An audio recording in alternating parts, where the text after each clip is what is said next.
Now, I know a lot of people have seen some videos lately on the possible gun confiscations that are looming in Connecticut, mainly because of this letter that was sent to people that says, you're registered too late, you can't legally have your gun, we want to come get it. Well, first off, let's say that's a fallacy. That has not happened. There have been no letters sent to anyone. The letter does not even exist. Both sides of the argument have admitted that these letters do not exist. In fact, the hysteria is based on a letter that was supposedly on the internet, that is supposedly a rough draft for a letter that they may supposedly someday send. But as of right now, there is no such letter, and it has not been sent. So there are no looming confiscations. So everyone that's running around like chickens with their heads cut off, you need to pull your panties out of your ass for a second and realize that we're running around like crazy about something that isn't happening. And when we're pretending that it is happening, we're just making ourselves look bad. Now, I know a lot of people aren't going to like that I say this, but if you don't like that, well, hold on, because you're really not going to like what I say next. What I'm going to say next is, I hope they do send these letters, and I hope they kick down doors and take guns.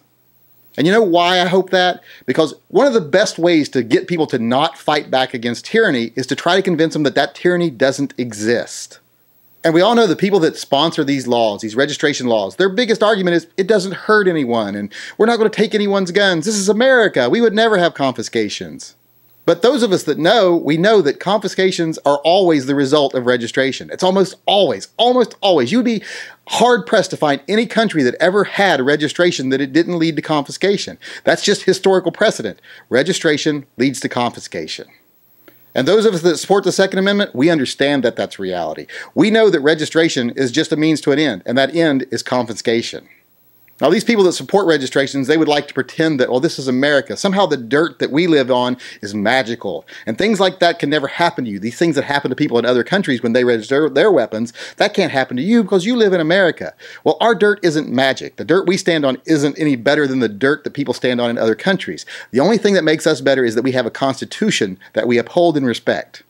And when we start disregarding that constitution, we're no safer or better than anyone else in any other country. So the reason I say I do hope they start sending these letters, and I hope they kick down some doors and take some guns, is because that would lift the veil that this is anything other than a means for confiscation. It would take away that delusion that this is somehow not hurting anyone. Because I think when it actually started happening, not only the gun community, but people in the middle that don't believe in government intrusion and don't believe in violating the Constitution would stand up and go, hey, wait a minute, this isn't what you said was going to happen. In fact, this is the opposite of what you said was going to happen. This isn't you breaking down the door of someone who's a psychotic or who's been declared mentally deficient or is a felon in possession of a gun. These are law-abiding citizens that have committed no crime other than not registering their gun or registering it too late.